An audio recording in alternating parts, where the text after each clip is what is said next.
The last of the flames had died with the moon, leaving behind the skeleton of a life. Eliza Whitcomb stood where the stable door used to be, the air still thick with the ghost of burned pine and the bitter tang of quenched metal. A fine gray ash, light as a moth's wing, settled on her hair and the shoulders of her simple cotton dress. It didn't matter. Everything she owned was already coated in it. The wind, which had been the fire's hungry accomplice hours before, now whispered through the ruins with a cool, mournful sigh, tasting of dust and endings. Her father, Jacob, was inside what was left of their small cabin, a space now cruelly open to the vast, indifferent Arizona sky.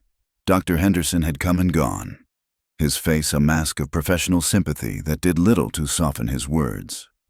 Severe burns, he had said. The smoke had gotten deep into his lungs. He had left laudanum for the pain and offered a quiet prayer, which felt to Eliza like a neatly wrapped admission of defeat. Silas Crowley, the foreman for the new railroad expansion, had called it a coal accident.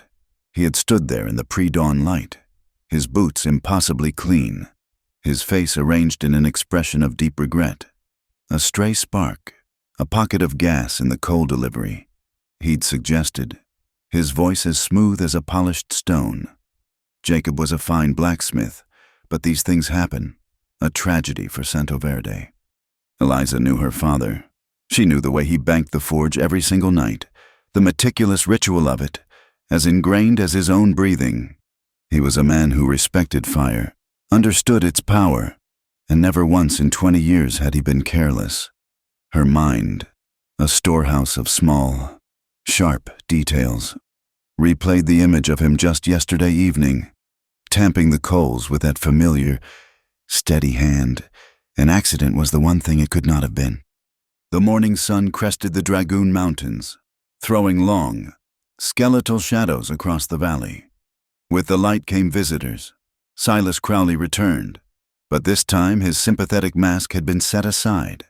He rode a fine bay horse, and beside him were two other men. One was Marshal Pike, the law in Santo Verde, a man whose gut had grown faster than his authority.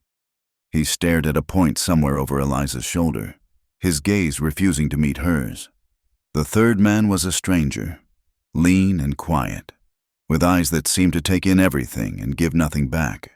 A gun was tied low on his hip, the leather worn and oiled. He was not a deputy. "Miss Whitcomb," Crowley began, dismounting with a creak of expensive leather. "A terrible business. We are all grieving with you." He did not look toward the cabin where her father lay struggling for each breath. "Unfortunately, progress waits for no one. There are legal matters to attend to." Marshal Pike cleared his throat. A dry, rustling sound. "There's a new territorial ordinance. Eliza, eminent domain. For the railroad. Your father's loan delinquency gives the company the right to acquire the property." Eliza stared at him, the words making no sense. "Loan. We have no loan with the railroad." "You do now," Crowley said, his voice hardening just enough to show the steel beneath the velvet. "Your father's debt at the general store was bought out. It's all perfectly legal. The line is coming through here. Your property is the first to be acquired under the new statute." He produced a folded paper, the official seal of the territory gleaming in the sun. Pike stepped forward and hammered a wooden stake into the blackened earth, the sound echoing with a brutal finality. The stake was fresh pine, and it smelled clean and alive in the middle of all that death and ruin. The hired gun said nothing. He watched Eliza, his expression unreadable, his hand resting near the butt of his pistol. She felt his gaze like a physical weight, cold and heavy. She saw the slight bulge of a book in his coat pocket, a detail she registered without understanding why. There was nothing to say. Arguing with them would be like arguing with the fire itself. They had all the power, all the paper, all the guns. They were the law, or at least a version of it she had never encountered before. She watched them ride away, their backs straight, leaving her alone in the wreckage with a new, official stake claiming it as their own. Grief was a luxury she could not afford. There was work to do. She had to find anything salvageable, any tool that had survived, anything she could sell for medicine for her father. She moved through the rubble, her hands raw, her heart a cold, hard knot in her chest. She picked through the ashes of the forge, the place where she had grown up, learning the smell of hot iron and the rhythm of the hammer. It was there, near the cooled base of the anvil, that her fingers brushed against something that did not belong.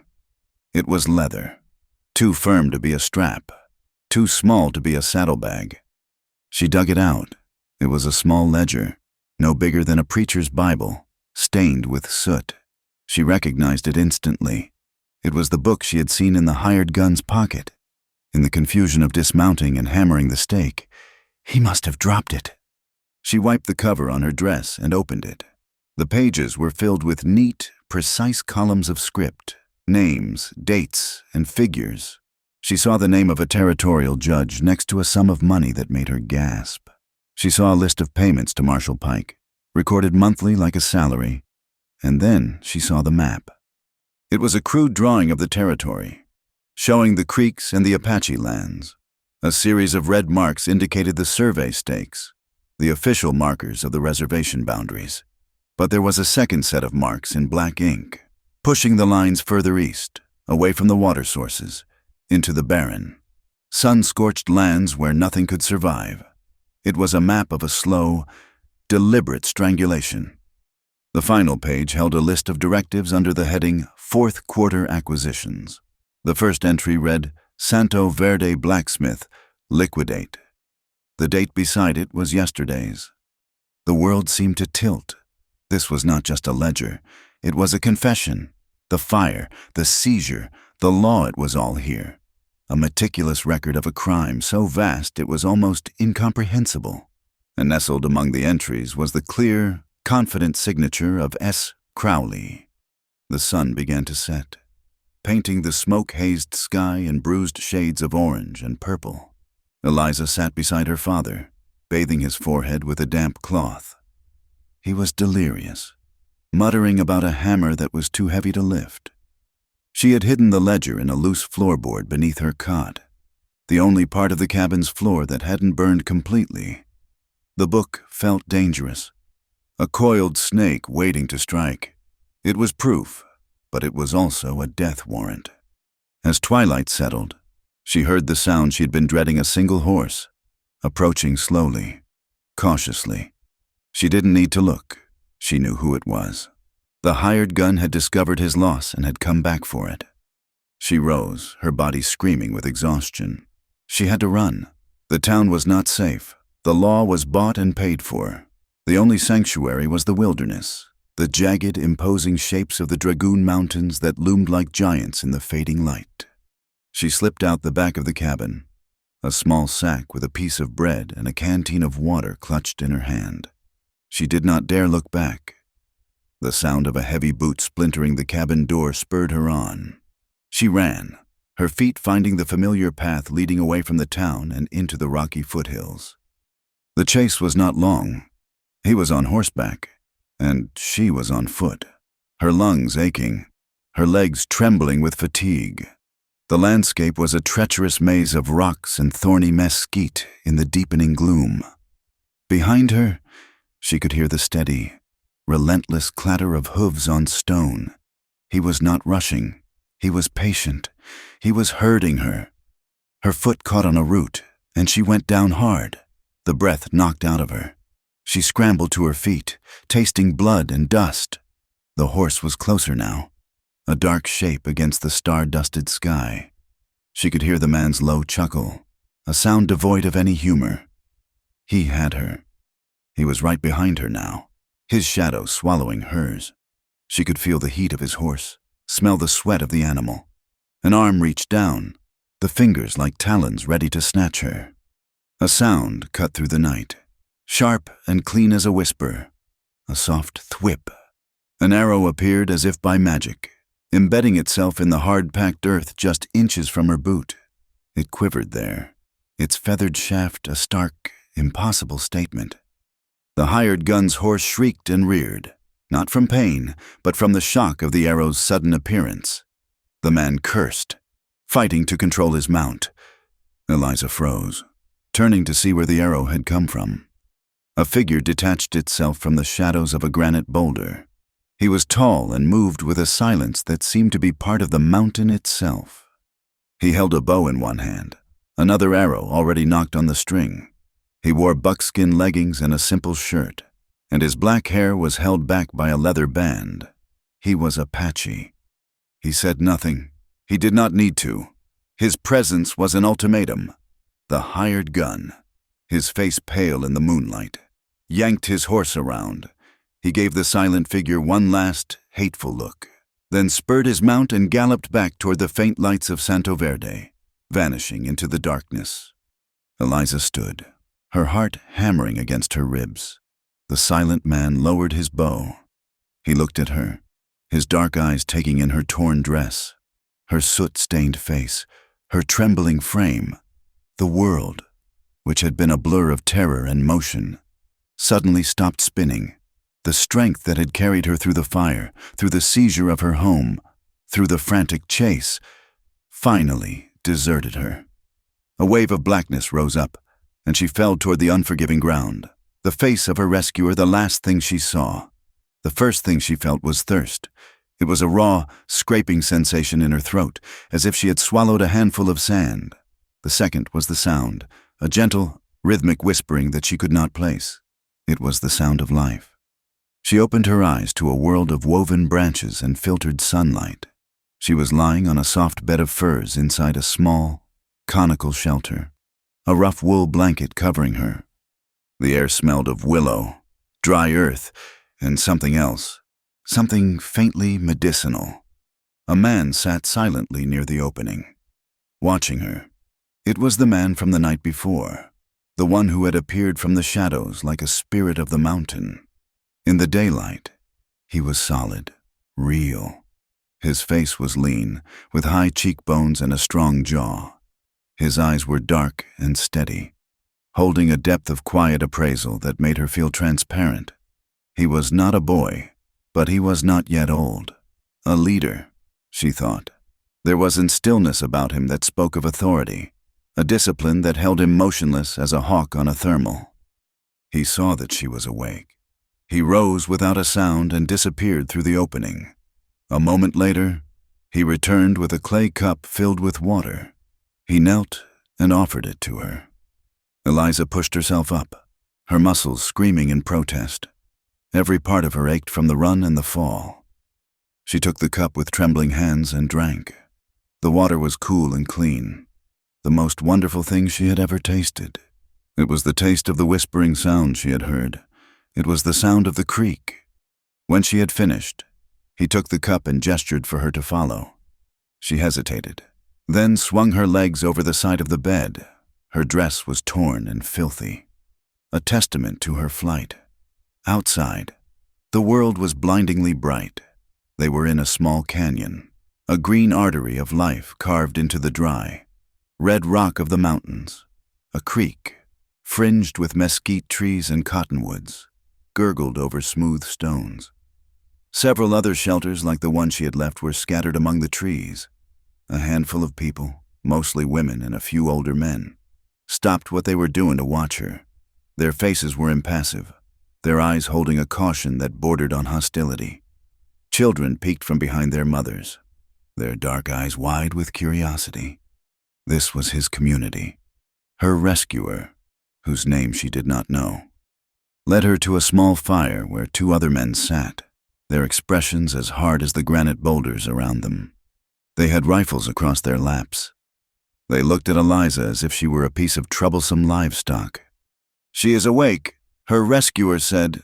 His voice was a low baritone, calm and measured. One of the men, who had a long, jagged scar across his cheek, grunted, "Good. We can send her back. She brings trouble." The other man, younger but with the same hard eyes, shook his head. "The white men will pay for her. Salt, ammunition. She has value." Eliza felt a surge of indignation cut through her fear and exhaustion. They were talking about her as if she were not there, deciding her fate like a sack of flour. The blood of her father, a man who had never bowed to anyone, rose in her. "I am not for sale," she said, her voice raspy but firm. The men turned to look at her, surprised by her audacity. Her rescuer watched her, his expression unreadable. She took a step forward, forcing her tired body to stand straight. "I can pay for my shelter. I can work." The man with the scar laughed, a short, humorless bark. "Work? What can a white woman do so cook?" "I can fix things," she insisted. She pointed to his rifle. "Your lock is loose. I can see it from here. It will miss fire when you need it most." She then pointed to the worn leather stirrup on a nearby saddle. "The stitching is frayed. It will break and throw you. I can repair them. I can mend your harnesses. I can shape metal. If you have a hot enough fire. I am the daughter of Jacob Whitcomb, the blacksmith of Santo Verde. I know the ways of iron and leather." There was a moment of silence. The men looked at her, then at her rescuer. Her words, spoken with the simple confidence of truth, had shifted the ground beneath them. She was no longer just a helpless refugee. She was a person with a skill, a tangible worth that had nothing to do with ransom. The leader, her rescuer, finally spoke. "What is your name?" "Eliza." "I am Chayton," he said. He looked at the other men, then back at her. "You can stay for 3 sons. You will work, and we will give you food and shelter. But you must follow one rule." "What is it?" she asked. "You will not lie to me." "Eliza," he said, his gaze intense. "Not about anything." She nodded, her throat suddenly tight. "I will not." He seemed satisfied. He dismissed the other 2 men with a slight inclination of his head. They left, though their suspicious glances lingered. Chayton then led her to a flat rock near the creek and brought her a piece of cornbread. It was coarse and simple, but it was food, and she ate it with a gratitude that was profound. The people of the camp slowly went back to their tasks, though she could feel their eyes on her. She was an outsider, an object of suspicion, but for now, she was safe. As she ate, the weight of her situation returned. Her father, the fire, the ledger hidden beneath the floorboards of her ruined home. She had to explain. She had to make him understand why she was being hunted. "They burned my home," she began, her voice low. "My father is hurt badly. A man named Crowley, from the railroad. He set the fire and then he took our land. He said it was the law." Chayton listened, his face giving away nothing. "He is a liar," she continued, the injustice of it making her voice tremble. "He lied about everything. I have proof. He and the town marshal, they are taking bribes, stealing land. It is all written down in a book, a ledger I found." At the mention of the ledger, a change came over Chayton. A subtle hardening of his jaw, a cooling in his eyes. The space between them, which had begun to feel like a tentative sanctuary, suddenly felt like a chasm. "Paper," he said, his voice flat and hard. "The white man's paper." He looked away from her, toward the creek, his gaze fixed on a distant point in the past. "The white man's paper drove my father from the old creek, the one where he was born. It had words of peace and promises of permanence. The words were lies. The paper was a weapon." Eliza fell silent. She understood then that his suspicion was not personal. It was historical, a wound passed down from his father. Her proof, the very thing she believed would save her, was to him just another piece of white man's trickery, a symbol of broken treaties and stolen land. She had offered him her truth, only to discover that his truth was a world away. Yet, he did not tell her to leave. He had given his word. He stood and walked away, leaving her by the creek with the last of the cornbread in her hand and the weight of his distrust settling upon her like a shroud. She spent the afternoon working, true to her word. She tightened the lock on the scarred warrior's rifle, using a small, sharpened piece of flint as a screwdriver. She restitched the stirrup leather with an awl she fashioned from a hardened nail, and thread made from yucca fiber. The work was familiar, the movement of her hands a comfort. It was a language she understood, a way of creating order from chaos. The people watched her, their initial hostility slowly giving way to a grudging respect. She was not afraid of hard work. She did not complain. As evening approached, a fragile calm settled over the small camp. The sun dipped below the canyon rim, painting the cliffs in hues of rose and gold. The children, who had earlier regarded her with fear, now played a quiet game of chase near the water's edge, their laughter like the chiming of small bells. The peace was shattered by the sharp crack of a rifle shot.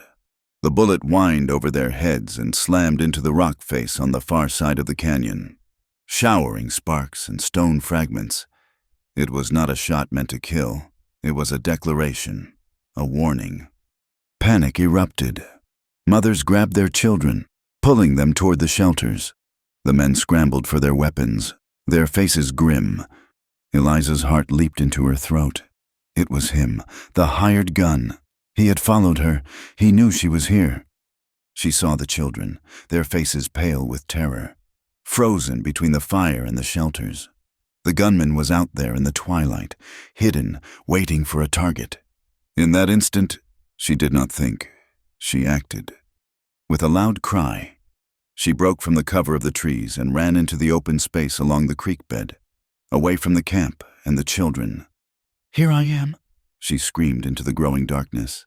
"Come and get me, you coward." Another shot rang out, closer this time. The bullet kicked up dirt just beside her, stinging her leg with flying pebbles. She kept running, a desperate, zigzagging path, making herself the most obvious target. She was drawing his fire, pulling his attention away from the families, from the children. She heard a sound behind her, a swift, heavy rush of movement. It was not another gunshot. Out of the corner of her eye, she saw Chayton. He was not running toward her or toward the hidden gunman. He was moving parallel to the creek, using the deep shadows as his cover. In his hands, he carried not a rifle or a bow, but a heavy leather saddle he had snatched from the ground. He moved with a predator's grace and speed. The hired gun, focused on Eliza, stepped out from behind a cluster of boulders for a clearer shot. In that moment, Chayton closed the distance. With a powerful twist of his body, he swung the heavy saddle like a club. It caught the gunman squarely in the chest with a sickening thud. The man gave a strangled grunt and crumpled to the ground, his rifle clattering on the rocks. He did not move again. Silence descended upon the canyon, a silence more profound than before. Chayton stood over the unconscious form of the attacker. The people of the camp slowly emerged from their shelters, their eyes wide. They looked at the fallen gunman, then at Chayton, and then at Eliza, who stood panting in the middle of the clearing. She had not fought, but she had not hidden. She had risked her own life to protect theirs. Chayton walked over to her. He stopped in front of her, his dark eyes searching her face in the dim light. He saw the streaks of dirt, the lingering terror, but underneath it, he saw the fierce, stubborn courage that had made her run into the open.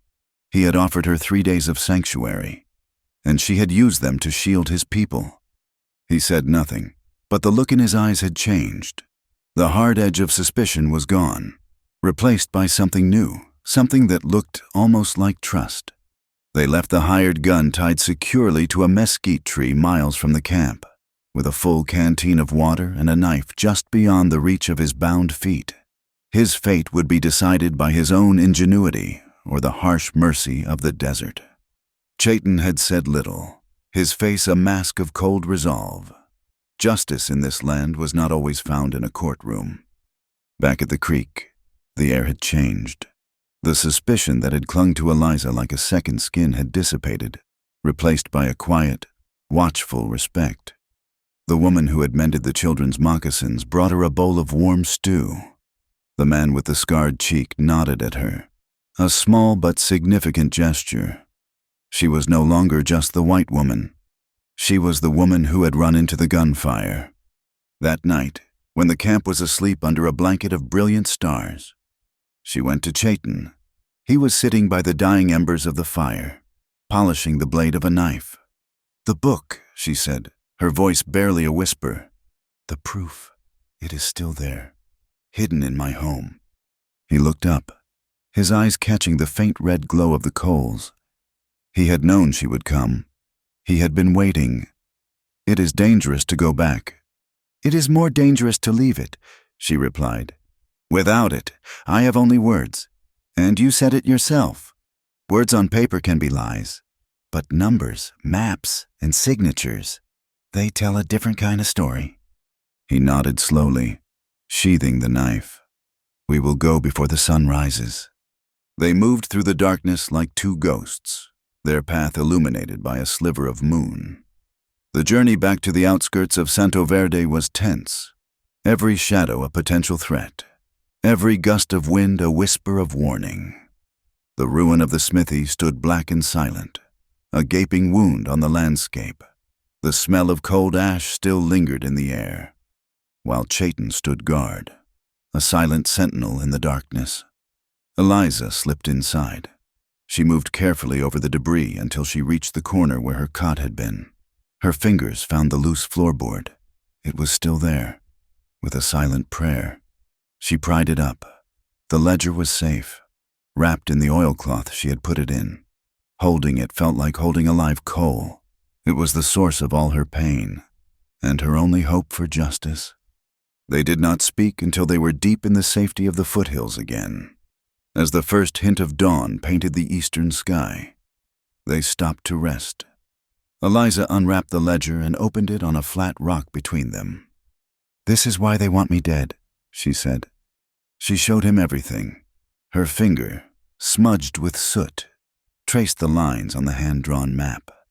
"Here," she said, pointing. "This is Mesquite Creek, where your camp is. And here is the San Pedro River. These red stakes are the official reservation markers. My father told me about them. The treaty was clear." Then she pointed to the second set of marks, the ones drawn in stark black ink. They carved a new, cruel boundary, shoving the line eastward, cutting off access to the life-giving water of the main river and leaving only the seasonal, unreliable creeks. It was a paper massacre, a sentence of death by thirst. Chayton stared at the map, his jaw tight. He did not need to be told what it meant. He had lived its consequences. He had seen the hardship in the faces of his people, the constant struggle for survival in a land that was being slowly bled dry. Eliza turned the page. "This is the money." She showed him the neat columns, the names of judges and land office clerks next to sums of gold coin. She pointed out Marshal Pike's name, the payments recorded with cold, business-like precision. And there, at the bottom of a page authorizing the purchase of ammunition for a private militia, was the elegant, flowing signature of Silas Crowley, followed by a dark, greasy smudge, Pike's thumbprint. Eliza said, "He always has ink on his hands from the wanted posters." She flipped to the last page she had read, the one that had stopped her heart. Fourth quarter acquisitions. She read aloud, "Santo Verde blacksmith, liquidate." Chayton looked from the book to her face, and for the first time, he saw the full scope of the war she was fighting. It was the same war his people had been fighting for generations. The weapons were just different. Instead of bullets and soldiers, Crowley used paper and gold. He placed his hand over hers on the open page, a silent acknowledgement of their shared enemy. "There is a man my father listened to," Chayton said, his voice low and grave. "Nantan. He is an elder, a man of great wisdom. He sees the long path, not just the next step. He will know what to do with this, whether to use it as a weapon or as a shield." The journey to Nantan's camp took them higher into the mountains, into a landscape of stark and brutal beauty. The sun beat down, and the wind was a constant, scouring presence. Chayton moved with an easy, ground-covering stride, but Eliza struggled to keep up. Her town-bred muscles were not made for this unforgiving terrain. On the second day, the sky turned a sickly yellow. The wind, which had been a steady pressure, began to howl. picking up sand and grit that stung their eyes and skin.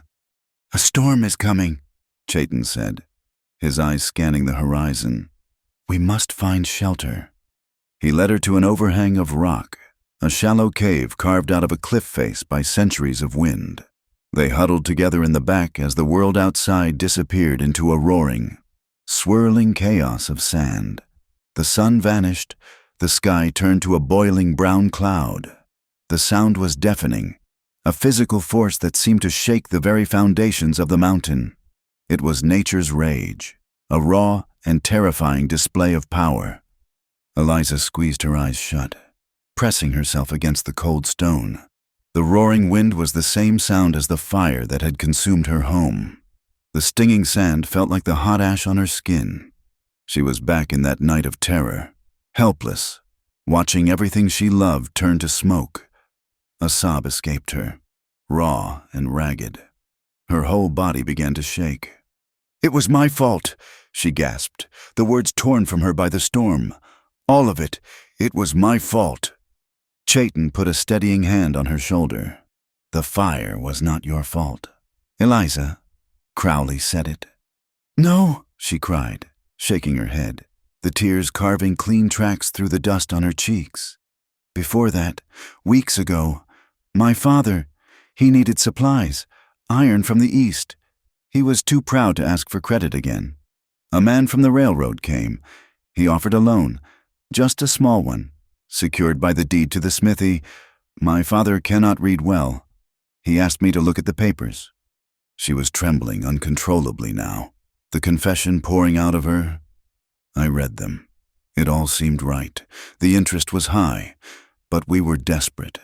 So I told him it was fine. I signed my name as a witness. I put his hand to the paper so he could make his mark. I gave Silas Crowley the key to our home. I led him right to our door."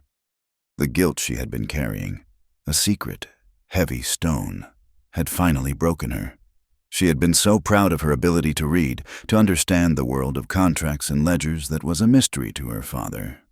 But she had been a fool, a child playing with a loaded gun. Chayton did not offer empty words of comfort. He simply tightened his grip on her shoulder, a solid, grounding presence in the midst of the maelstrom, both outside and within her. He held her there until the worst of the shaking had passed, until her sobs quieted into ragged breaths. "The storm will pass," he said, his voice calm and even against the roar of the wind. "When it does, the sky will be clear. The stars will show us the way." They sat in silence for a long time, the storm raging around them. As the hours passed, the fury of the wind began to lessen. By late afternoon, it had subsided to a mournful whistle. The world outside was transformed, the landscape softened and reshaped by the sand. That night, the air was cold and clean. The sky was a vast sweep of black velvet, scattered with diamonds of light so bright they seemed close enough to touch. Chayton built a small, smokeless fire in the mouth of the cave. He showed her the star that does not move, the one that always points the way north. He taught her how to find the great warrior in the sky and the 7 sisters he pursued. He explained how the wind speaks, how to read its direction in the lean of the grass and the drift of the clouds. He showed her how to press a hollow, gourd vine against the ground to find the faint sound of underground water. They were lessons in survival, but they were more than that. He was giving her a new language, a new way of seeing the world. He was grounding her in the reality of the earth and the sky, pulling her away from the treacherous world of paper and lies. As they sat by the fire, the silence between them was no longer one of distrust or uncertainty. It was a shared space of quiet understanding. "You carry a heavy burden," Chayton said, looking into the flames. "It feels like I'm carrying a mountain," Eliza admitted. "In my father's stories," Chayton said, "a burden is not a punishment. It is a path. It teaches you what you are strong enough to carry." He looked at her, his eyes serious in the firelight. "You believe you are not free because of the paper you signed, because of your guilt." She nodded, unable to speak. "My people have fought for freedom for a long time," he continued. But we have learned that freedom is not the power to do whatever you want. That is the white man's freedom. The freedom to take, to own, to destroy. True freedom is the power to live as you are meant to live, to be true to your people, to the land, to yourself. It is to do what is right, even when it costs you everything. He reached out and gently touched a tear track on her cheek, his fingers rough but surprisingly gentle. You did what was right in the camp. You ran to protect the children. You did what was right by coming back for the ledger. You are walking the path of the free. Eliza, you just have not learned to see it yet. She looked at him, at his calm, strong face illuminated by the fire, and then up at the endless star-filled sky. The mountain of guilt on her shoulders did not disappear, but for the first time, it felt a little lighter. It felt like something she might just be strong enough to carry after all. Nantan's camp was not a place of comfort, but of clarity. It clung to the high shoulder of the mountain, a collection of simple wickiups braced against a wind that never seemed to sleep. The air was thin and sharp, and the world spread out below them in a vast, hazy tapestry of red rock and pale sand. It was a place that made a person feel small, and their troubles even smaller. The elder himself was like the ancient, twisted junipers that grew from the rock, weathered and spare, but with roots that ran deep into the heart of the mountain. His face was a roadmap of a long life, his skin the color and texture of dried leather. But his eyes were a startling black, and they held a light of keen, undiminished intelligence. He sat on a simple blanket, a plume of fragrant cedar smoke rising from a small clay bowl beside him. Chayton approached with a quiet reverence, gesturing for Eliza to sit. He spoke to the old man in their own tongue, his voice low and respectful. Nantan listened without interruption, his gaze fixed on Eliza.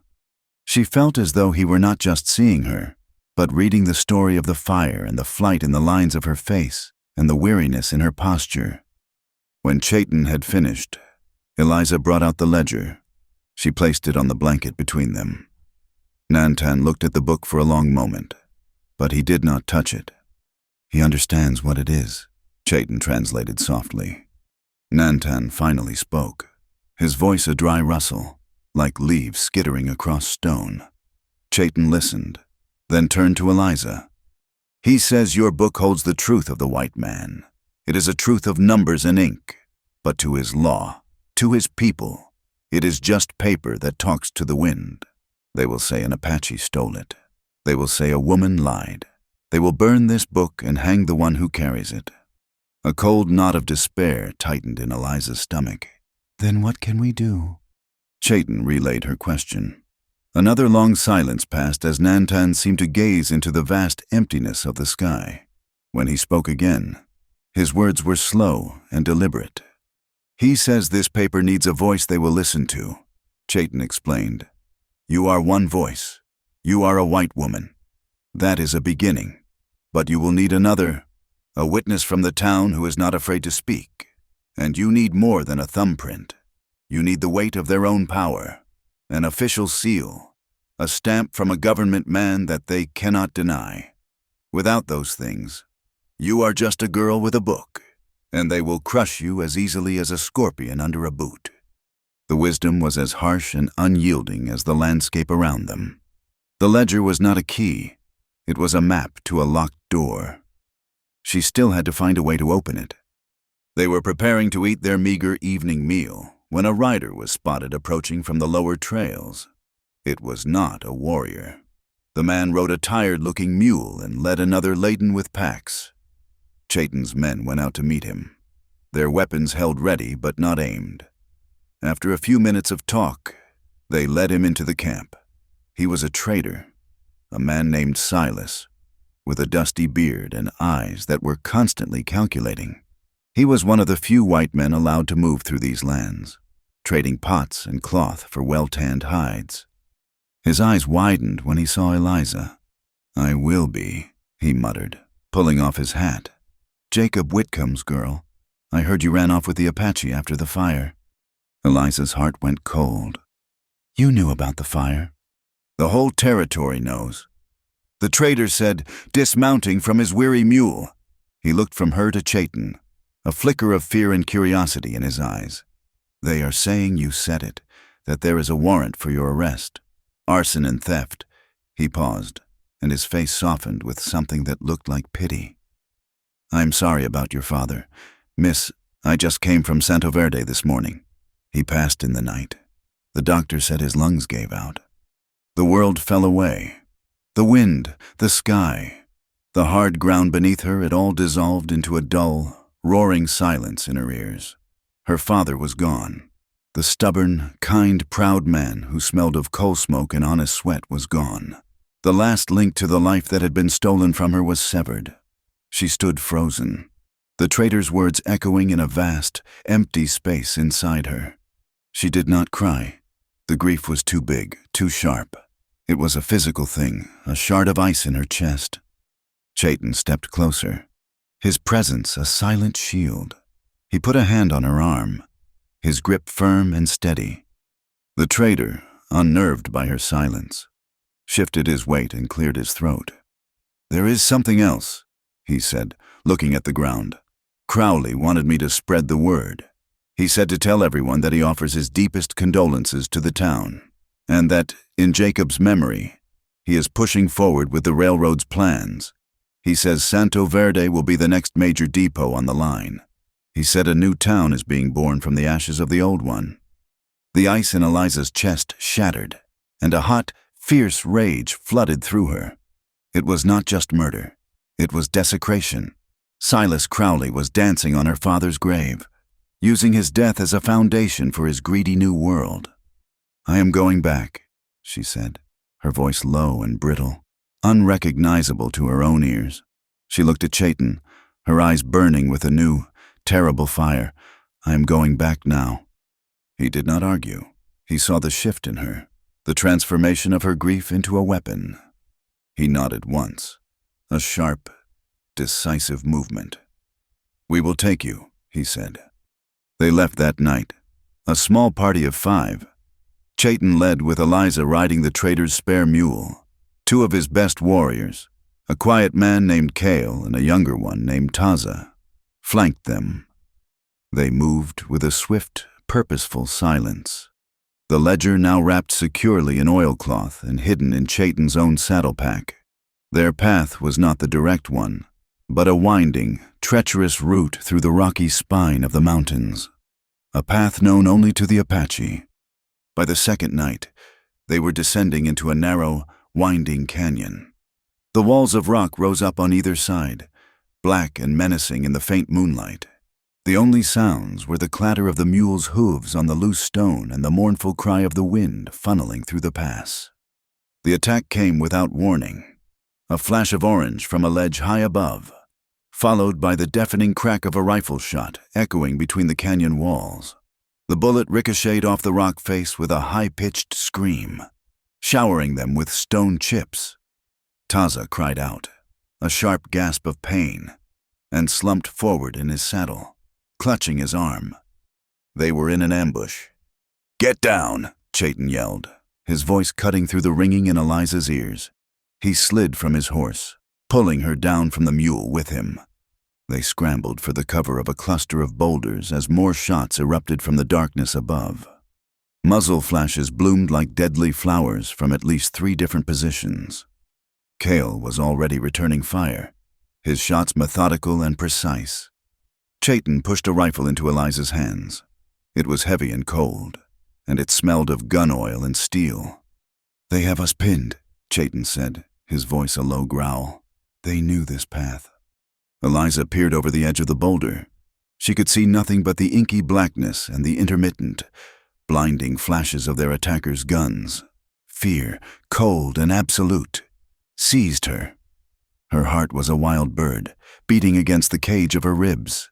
Her hands trembled so badly she could barely hold the rifle steady. She was not a warrior. She was a blacksmith's daughter. The only thing she had ever aimed at was a piece of hot iron on an anvil. One of the gunmen had a lantern, a small bullseye model, and he used it to briefly illuminate the path below, trying to get a better view of them. In that small circle of light, she saw the glint of a rifle barrel, a man's silhouette. "Shoot, Eliza!" Chayton urged, his voice firm beside her. "We need every gun." She raised the rifle, the sights wavering wildly. She tried to aim at the spot where she had seen the man, but she could not bring herself to pull the trigger. Her mind screamed at her. Taking a life, even the life of a man who was trying to kill her, felt like a line she could not cross. Her father had taught her to build things, not to destroy them. Chayton saw the terror in her eyes, the paralysis that had gripped her. He put his hand on her shoulder. "Do not shoot when your heart is trembling," he said, his voice suddenly calm in the midst of the chaos. "The fear will guide your bullet astray. Breathe. Let the fear go. Let your hand speak for your heart." His words cut through her panic. Let your hand speak. Her hands knew work. They knew precision. They knew how to strike a single point with force and accuracy. She looked back toward the ledge. The man with the lantern flashed it again. Another quick, sweeping search.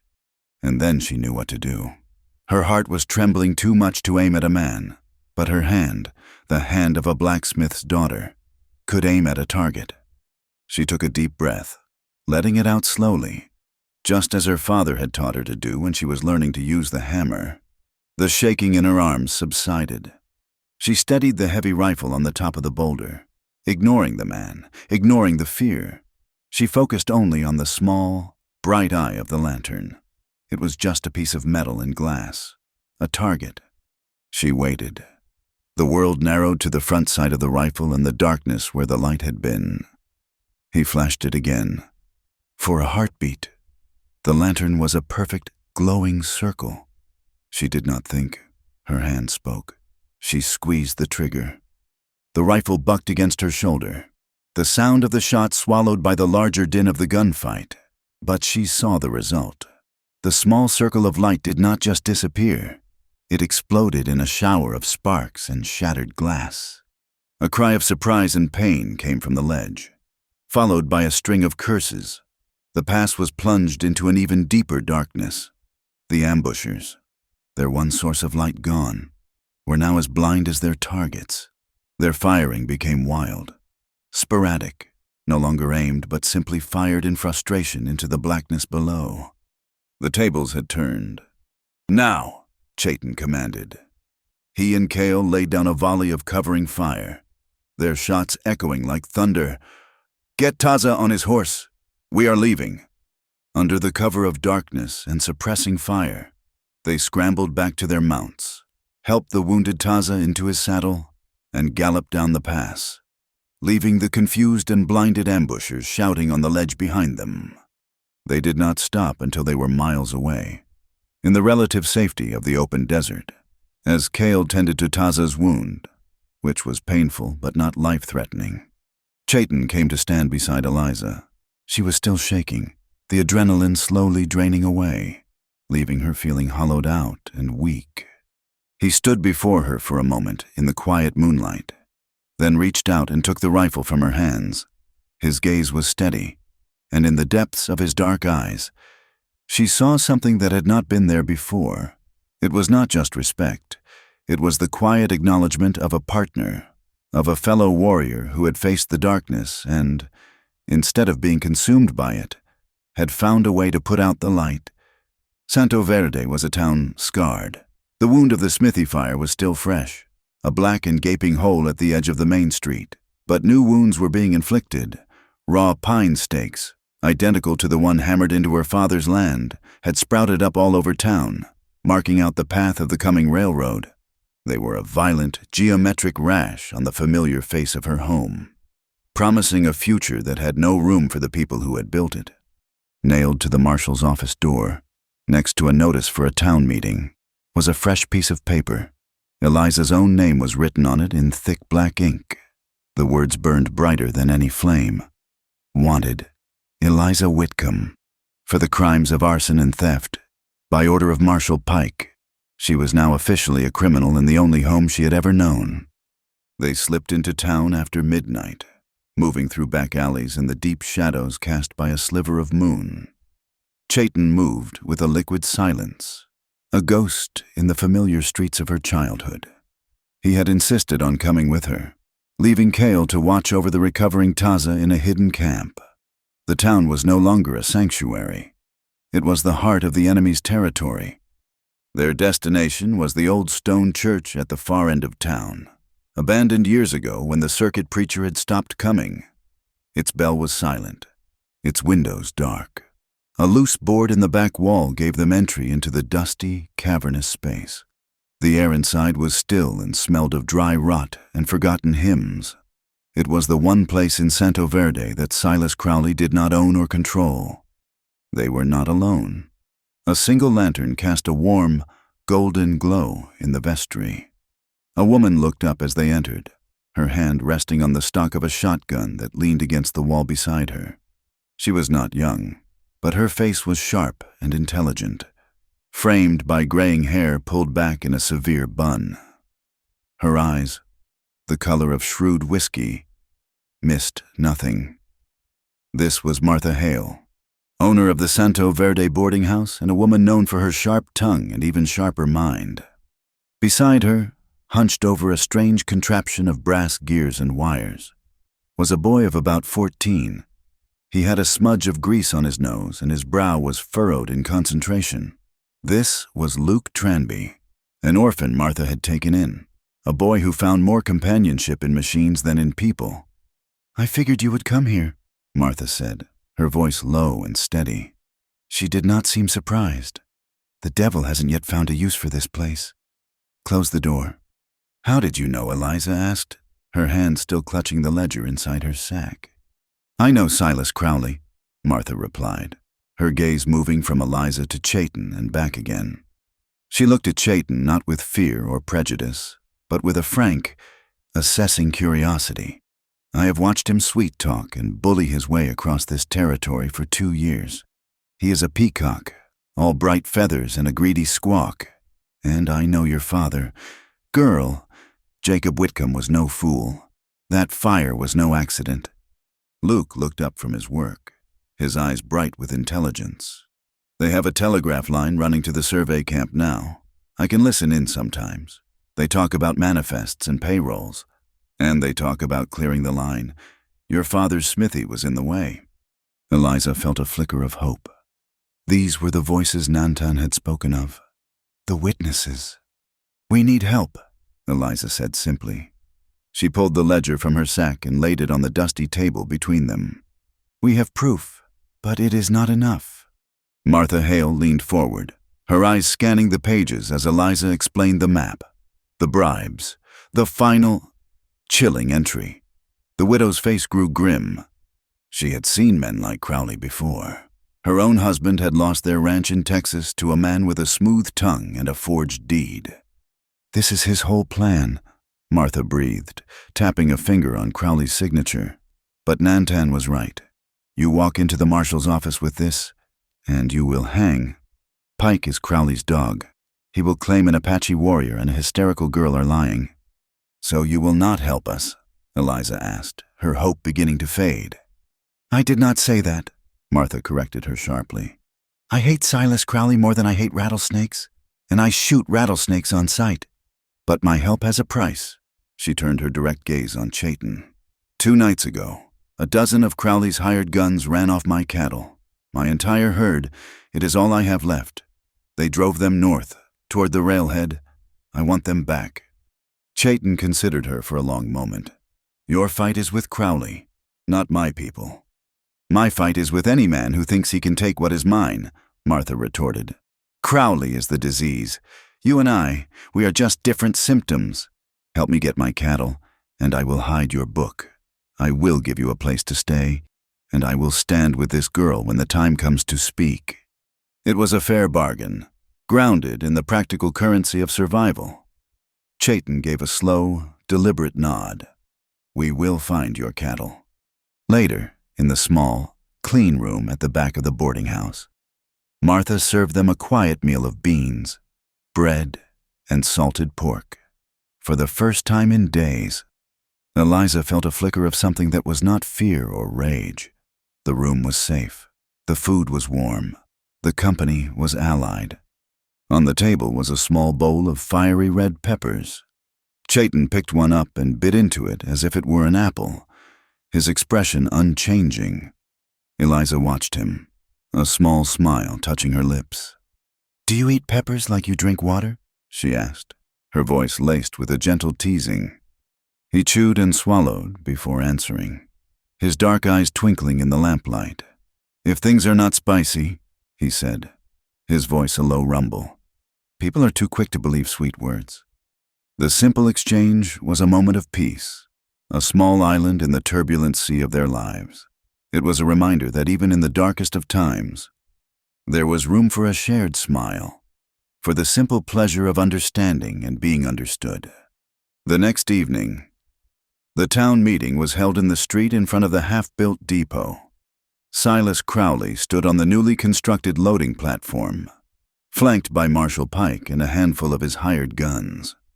He was in his element, his voice resonating with false sympathy and righteous indignation. "My friends, my neighbors," he began, his arms spread wide. "We gather tonight in the shadow of a great tragedy. We have lost a good man, Jacob Whitcomb, but his death will not be in vain. It will be the foundation upon which we build a new and prosperous Santo Verde," he went on, painting a glorious picture of the future, a future of commerce and wealth, all brought by the iron rails. Then his voice turned dark. "But there are forces that wish to stop this progress, savage forces that cling to the past, and they have found a pawn, a confused and grieving young woman. I am speaking, of course, of Jacob's own daughter, Eliza." A murmur went through the crowd.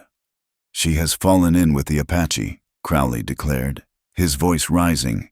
"She has been turned against her own people. She is a fugitive, an arsonist, who in her madness burned down her own home and now conspires with those who would see us all driven from this land." The words were poison, and they worked. Eliza, watching from the shadows of a nearby alley with Chayton and Luke, could see the fear and suspicion taking root in the faces of her neighbors, people she had known her entire life. "It is time," she whispered to Chayton. Before he could stop her, she stepped out of the alley and into the lantern light. A collective gasp went through the crowd. Silas Crowley stopped mid-sentence, his face a mask of shock, quickly replaced by a furious scowl. "There she is!" Marshal Pike bellowed, his hand going to his gun. "The fugitive!" "I am no fugitive," Eliza called out, her voice clear and strong, carrying over the stunned silence. "I am a witness to your crimes, Silas Crowley." She held up a single sheet of dark, stiff paper. "You speak of progress, but you build your future on lies and murder. You say the fire was an accident. This says otherwise." It was not a page from the ledger. It was a perfect copy. Luke, with his knowledge of chemicals and lenses, had used the surveyor's camera he so admired to make a carbon print of the ledger's most damning page, the one detailing the bribes and the order to liquidate the smithy. The copy was a ghost of the original, the white script stark against the black paper. It was a piece of the truth, made tangible. She began to read the names and the numbers aloud. The crowd was silent, captivated. Crowley's face was turning a dangerous shade of red. "That is a forgery," he roared. "A lie concocted by a traitor and her savage masters." Pike, his face slick with sweat, lunged forward, trying to snatch the paper from her hand, but Chayton moved faster. He stepped between them, a silent, imposing barrier. A scuffle broke out. Some of Crowley's men pushed forward. A few of the townsmen, friends of her father, pushed back. The meeting dissolved into a chaotic swirl of shouting and shoving. Suddenly, a sound cut through the pandemonium, loud and clear and terrifying. The deep, brazen clang of the old church bell, ringing for the first time in years. "Clang! Clang! Clang!" Someone in the crowd yelled, "Fire!" The cry was taken up by others. The brawl faltered, the town's collective fear of fire greater than any man's anger. The crowd broke apart, people running toward the church, their faces pale with alarm. In the confusion, Martha Hale, who had been standing near the back, gave Eliza a sharp, satisfied nod before melting into the crowd. Eliza, Chayton, and Luke used the diversion to slip back into the darkness of the alleys. As they ran, Pike, in his haste to restore order, fumbled with a document on his desk, dropping his official town seal. The heavy brass stamp rolled across the wooden planks of the platform. Eliza saw it clearly in the lantern light. It was a circle, with an eagle in the center and the words, "Town of Santo Verde, Arizona Territory" around the edge. And in that instant, she knew. A cold, sharp clarity cut through the chaos. The seal on the land seizure document, the one she had studied in the ruin of her home, was different. It had been an eagle, yes, but the lettering was cruder, the circle slightly misshapen. The seal on the document that had stolen her home was a forgery. Pike was a pawn, a stupid, greedy man who would sign anything for a few dollars. He would not have the skill or the resources to create a convincing counterfeit of a legal seal, which meant someone else had, someone above Pike, someone above even Silas Crowley. They were not fighting a greedy foreman. They were fighting a ghost, a powerful, unseen enemy who could forge not just signatures, but the very authority of the law itself. The chaos of Santo Verde fell away behind them, swallowed by the immense, star-dusted silence of the desert night.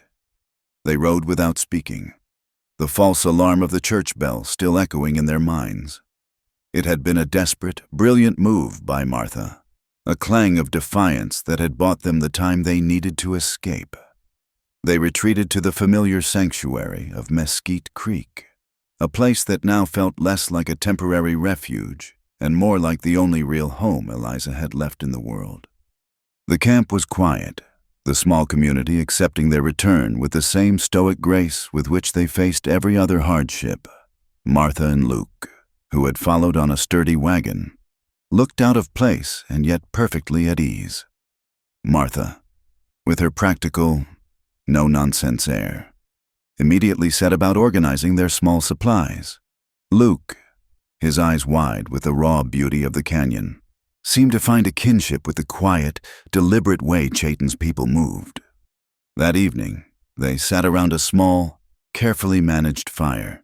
The flames danced, casting flickering shadows on the high canyon walls. For the first time in what felt like an eternity, there was no immediate threat. No one hunting them in the darkness. There was only the sound of the creek whispering over the stones and the warmth of the fire on their faces. "He did the same thing to my husband, you know," Martha said, her voice quiet but clear in the still air. She was staring into the fire, her gaze distant. Silas Crowley, or a man just like him. They came to our ranch in the Panhandle with official-looking papers and a lot of sweet talk about progress. Said the railroad needed a water stop. Offered us pennies on the dollar for land my husband's father had bled for. She picked up a stick and poked at the embers, sending a shower of sparks into the night sky. Samuel, my husband, he was a proud man. He told them to get off his land. A week later, our well went bad. Tasted of oil. Our cattle started getting sick. Then a piece of fence was cut, and half the herd wandered off. Just a string of bad luck. The marshal said, a month after that, we were broke. We had to sell. Crowley's company bought it for next to nothing.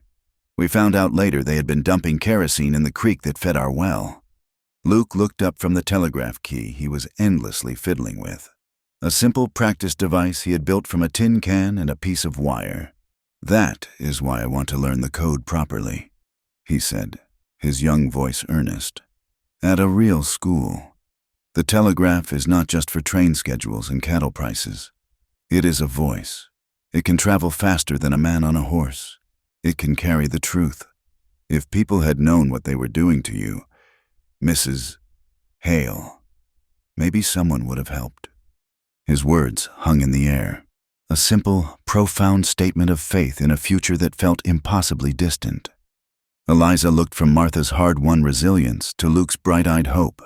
They were her witnesses, her allies, a woman who had already lost everything to the railroad's greed, and a boy who believed technology could be a force for justice. Chayton, who had been listening in silence, met Eliza's gaze across the fire. He gave a slight, almost imperceptible nod. He had found her an army. It was small, and it was strange, but it was an army nonetheless.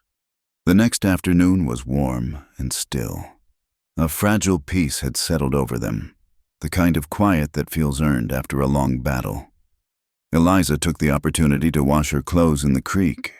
The simple, domestic act felt like a reclamation of herself. She scrubbed the soot and the grime from her dress, watching the dirt swirl away in the clear, cool water. She was washing away the town, the fire, the fear. The dress, her only one, would take hours to dry.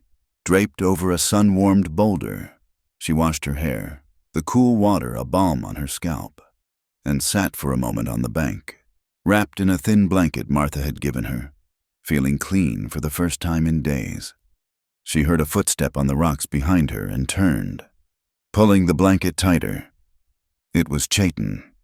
He held something in his hand. It was a shirt made of soft, faded blue cotton, folded neatly. "This will be warmer than the blanket," he said, his voice low. He held it out to her, his gaze direct, yet respectful. Her face flushed with heat. It was a gesture of immense kindness, but also of an intimacy that was new and startling. She hesitated for only a moment before taking it. She stood and, turning away from him to preserve her modesty, slipped the shirt on, letting the blanket fall. It was ridiculously large on her. The shoulders drooped halfway to her elbows. The sleeves were so long they completely covered her hands, the cuffs dangling inches below her fingertips. The hem fell to her knees, like a dress. It smelled of him, a clean, outdoor scent of sun and cedar and something that was uniquely his. She felt enveloped by it, protected. She turned back to face him, a shy, self-conscious smile on her lips. She held up her hands, wiggling the fingers hidden deep inside the long sleeves. A blush crept up her neck, warming her cheeks. "Do I look silly?" she asked, her voice barely a whisper. Chayton did not answer right away. He looked at her, and the stern, watchful leader she had first met seemed to melt away, replaced by the man who had taught her to read the stars. His eyes, usually so serious and assessing, were as warm and soft as the last embers of a fire at the end of a long day. A slow smile spread across his face, a smile of such genuine, unreserved tenderness that it made her heart ache. "No, Eliza," he said, his voice a soft rumble that seemed to vibrate through the very ground she stood on. "You look like my forever." The words were simple, spoken without any poetic flourish, but they landed with the force of a physical blow. They were a promise, a vow, a declaration that saw past the oversized shirt and the soot-stained fugitive to the woman he had chosen. The air grew thick and still around them, charged with the weight of that single, perfect word. Forever. He stepped closer, and she did not move. He gently took one of her hands, his large, warm fingers closing over the ridiculously long sleeve. He lifted her hand and, with a reverence that made her tremble, he brushed his lips against the faded cotton that covered her knuckles. It was not a kiss of passion, but of deep, profound respect. It was a promise to protect, to cherish. He then raised his eyes to meet hers, and, leaning in slowly, he touched his lips to hers. The kiss was soft, and it was brief. It was the taste of cornbread and clean water. It was a quiet sealing of the vow he had just spoken, a promise of a shared path, a journey to be taken together. It was not an ending, but a true and solid beginning. That night, after Martha and Luke had settled down to sleep, they sat together on a large, flat rock overlooking the creek. The moon had risen, and it cast a silver path on the water, turning the canyon into a place of magic and secrets. "My grandfather's grandfather," Chayton began, his voice a low murmur that blended with the sound of the water. "He was the first to bring our people to this place. He said that the water here is special. It does not just come from the winter snows. It rises from deep within the earth. He said it is the mountain's spirit, giving life to all who respect it. He looked at her, his profile strong and noble in the moonlight. To my people, this water is not just something to drink. It is a promise from the land that life will continue. Crowley does not see water. He sees a tool, a weapon to be used to control, to starve, to kill. Eliza listened, understanding that he was sharing something sacred, a piece of his soul. He was showing her the world through his eyes, a world where everything was connected, where every rock and every drop of water had a story. I used to dream of having my own forge, she said, her voice soft. A small one, smaller than my father's. He always wanted to expand, to be the biggest and the best. But I just wanted to be the best. I wanted to make things that lasted, not just horseshoes, but tools for farmers, a well-made shovel, a plow that would not break. I wanted to fix things that were broken, rifles for hunters, locks for doors. I wanted to help people build their lives. She looked out at the moonlit canyon, at the small, sleeping camp that had become her sanctuary. Now, she continued, a new strength in her voice, I dream of a different kind of workshop, one with a sign that welcomes everyone, settlers and Apache, a place where anyone can come to have something mended, a place built on fairness, where the only currency is honest work and the only law is that you do no harm. Her dream, born from the ashes of her old life, was no longer just about her. It was about them. It was about building a bridge between their two worlds, a bridge forged in steel and sealed with trust. Chayton reached out and took her hand, his fingers lacing through hers. Their hands, one calloused from a life of hard work with iron, the other from a life of hunting and survival, fit together as if they were made for it. That is a good dream, he said quietly. It is a dream worth fighting for. In that moment, a silent decision was made.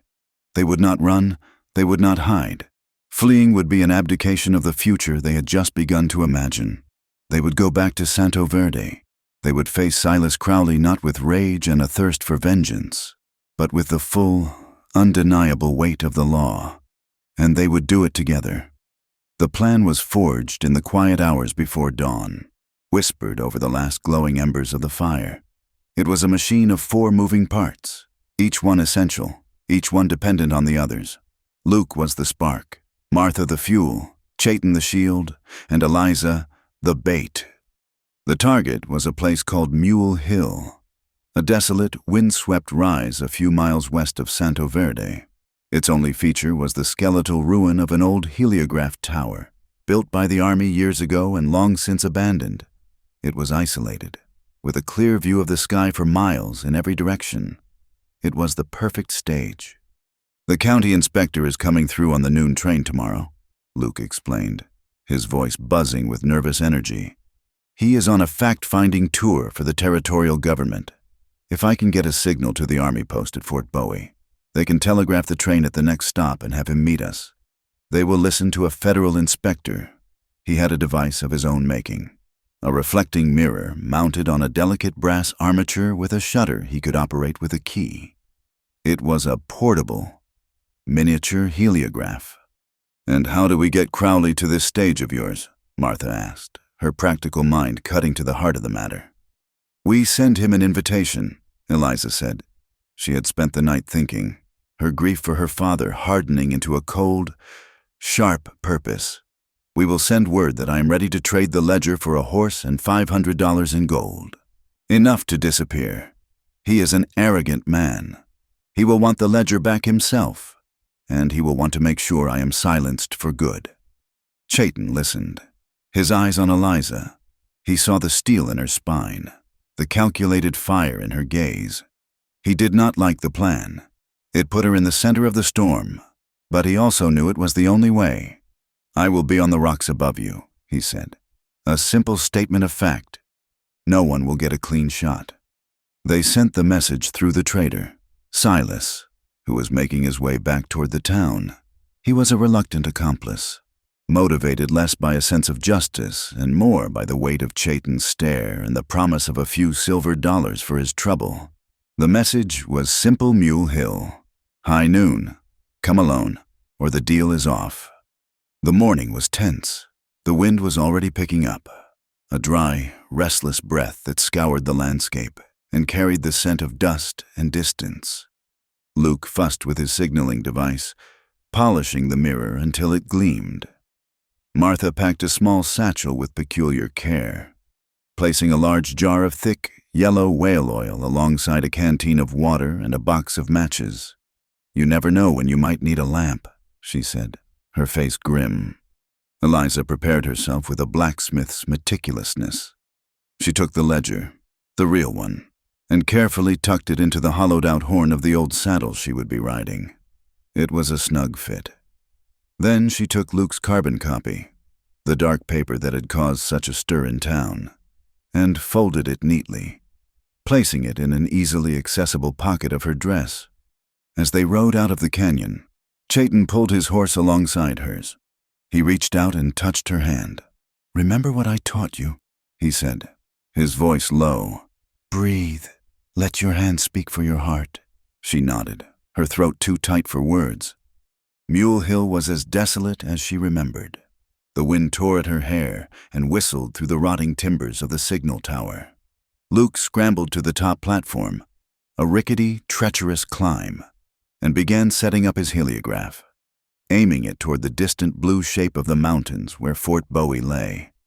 Martha positioned her wagon at the base of the tower, looking for all the world like a woman resting her team. Eliza rode to the center of a small, flat clearing and waited. Chayton, true to his word, had vanished. She could not see him, but she could feel his presence in the rocks above, a silent, watchful guardian.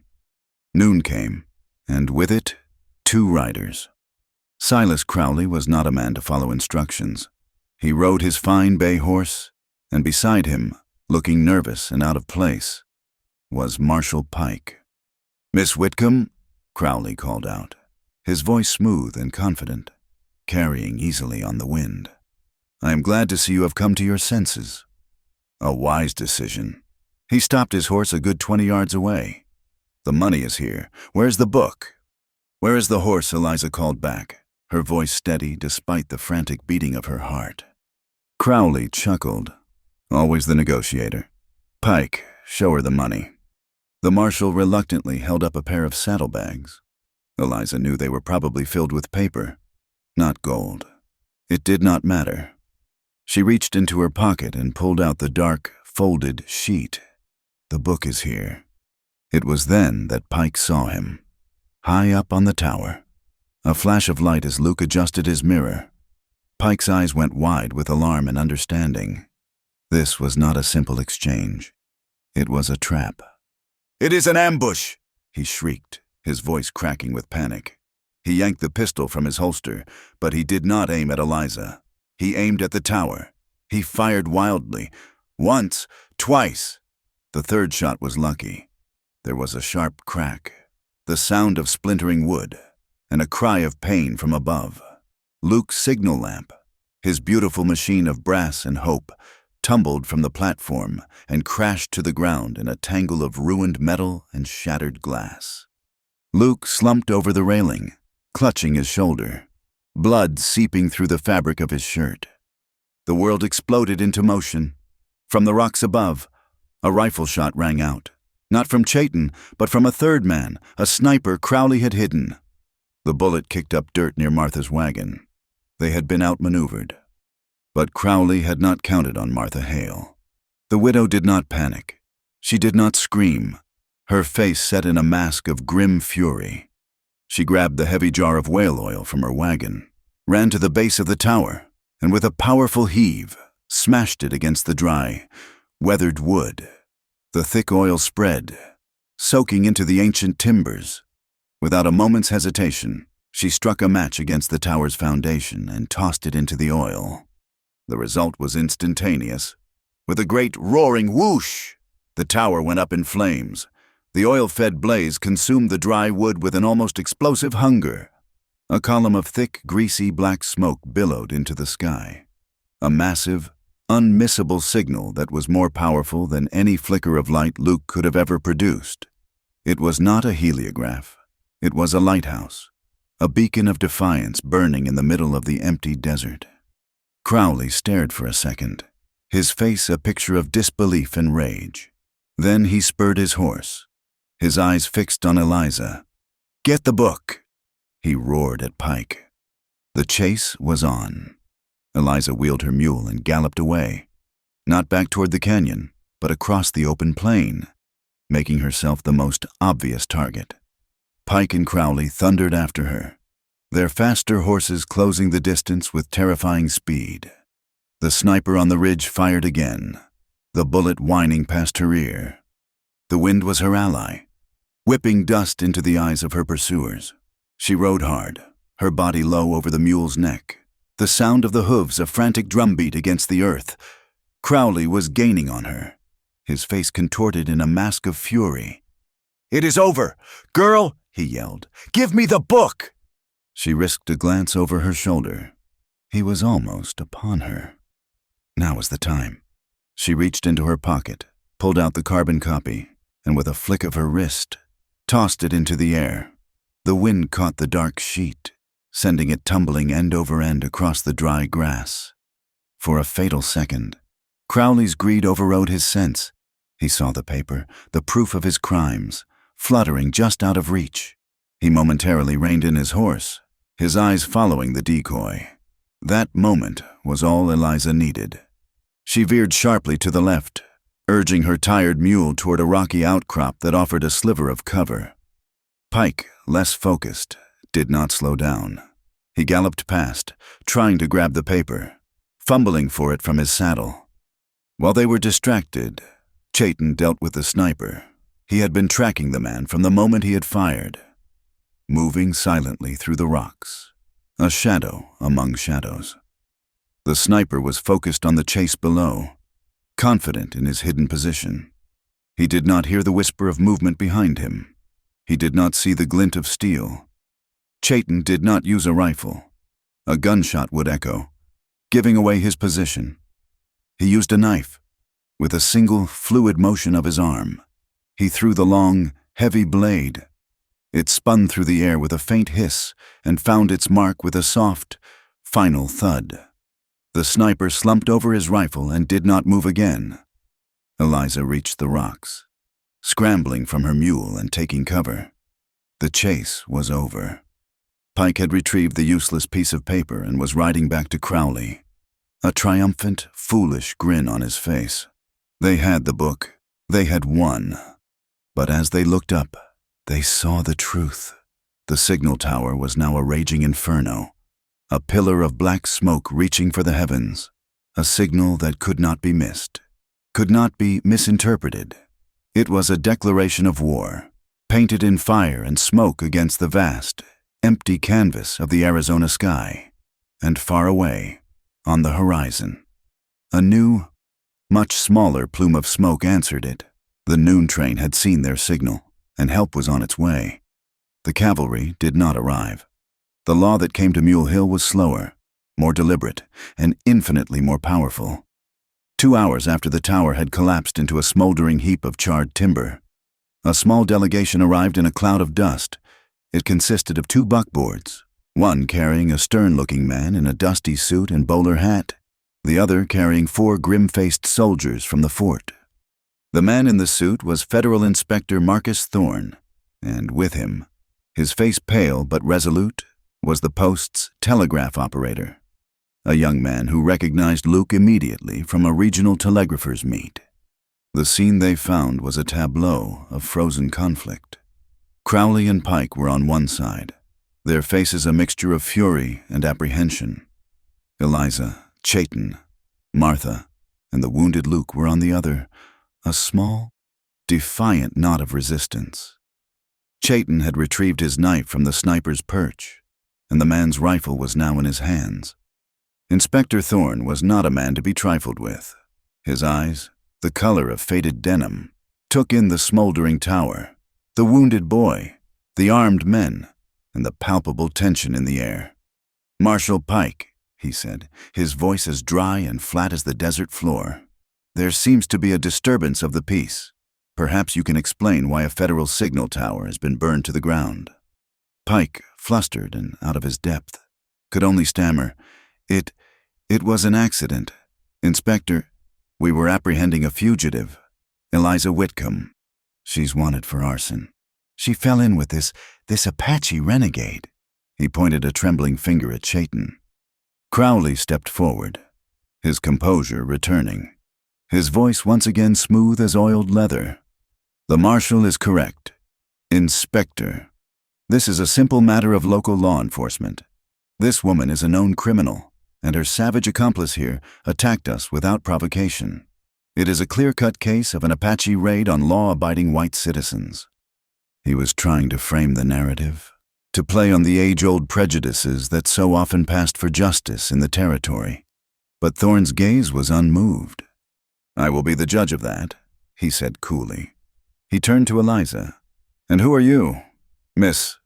"My name is Eliza Whitcomb," she said, stepping forward.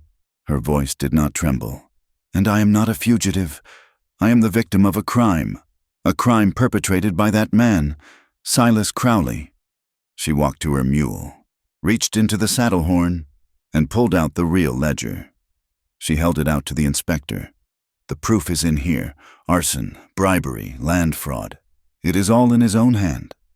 Thorne took the book, his eyebrows raising slightly. He opened it and began to read. A deep silence fell over the assembled group, broken only by the incessant whisper of the wind. Crowley's face had gone pale. Pike was visibly sweating, his eyes darting back and forth as if looking for an escape route. The inspector read for a long time, his expression unreadable. Finally, he looked up, his gaze locking onto Crowley. "These are very serious allegations. Mr. Crowley, forgery of federal documents, bribery of a public official." He then looked at the smudged thumbprint next to Pike's name. He glanced at the marshal, whose hand was resting on the butt of his pistol, his knuckles white. "Soldiers," Thorne said calmly, "disarm the marshal." Pike made a fatal mistake. Panicked, he drew his gun, before he could even aim it. The telegraph operator, a man more used to keys than triggers, swung a heavy satchel, catching the marshal on the wrist. The gun clattered to the ground. In seconds, the soldiers had him, his arms pinned behind his back. Crowley, however, was not so easily defeated. "This is an outrage," he blustered. "That book is a fabrication, a clever forgery. Look at it. There are pages missing. She has clearly removed anything that would expose her own guilt." Eliza's heart sank. She had not noticed it before. She took the book from Thorne. He was right. The last page, the one that might have held the key to the entire conspiracy, had been neatly torn out. It was Chayton who spoke next. He stepped forward, holding a slim, leather-bound volume of his own. "This is not a book of numbers," he said, his voice resonating with a quiet authority that commanded the inspector's attention. "It is a book of words, the journal of a man you called Reverend George, a missionary who lived among my people many years ago. He was a good man. He taught my father to read your words, and he was here when the first treaty was signed." Chayton opened the journal to a marked page. The Reverend was a witness. He describes the survey, the placement of the stakes. He drew a map of his own to commemorate the day of peace. He held out the journal. The map, drawn in a gentle, faded ink, matched the red lines in Crowley's ledger perfectly. It was the truth, recorded not by a man of business, but by a man of faith. "This land, this water, was promised to my people," Chayton said, his voice low and powerful. "Your government gave its word. This book is the memory of that promise." Thorne looked from the missionary's journal to Crowley's ledger. The two books a testament to two different worlds, one of promises and one of profit. "I was there," a new voice said. Nantan. The elder had arrived, brought by Cale at Chayton's request. He stood, frail and ancient, but with an unshakable dignity. He spoke in his own tongue, and Chayton translated. I was a boy when the stakes were set. I saw it with my own eyes. The stakes Crowley uses are lies. And I am a witness, Martha Hale added, stepping forward, her eyes blazing. She told the story of her husband's ranch, of the poisoned well and the stolen cattle, another piece in the mosaic of Crowley's greed. Luke, his arm in a makeshift sling, stepped forward as well. He hired gunmen. Sir, the ones who shot me. I heard them talking on the telegraph. They call themselves the clearing crew. The weight of the testimony was overwhelming. The missionary's journal, the elder's memory, the widow's loss, the boy's courage. It was a chorus of voices from different worlds, all singing the same song of truth. Crowley was trapped, the web of his own lies closing in around him. But where was the final piece? The torn page. Eliza's mind raced, sifting through the details of the past few days. Her memory a blacksmith's inventory of small, sharp facts. She remembered the town meeting, the chaos, the bell, and she remembered something else. When Crowley had stood on the platform, grandstanding, she had noticed a faint, dark smudge on the cuff of his immaculate white shirt. It looked like grease or soot, but there had been something else in it, a fleck of wax. The bell, she whispered, her eyes going wide. The church bell.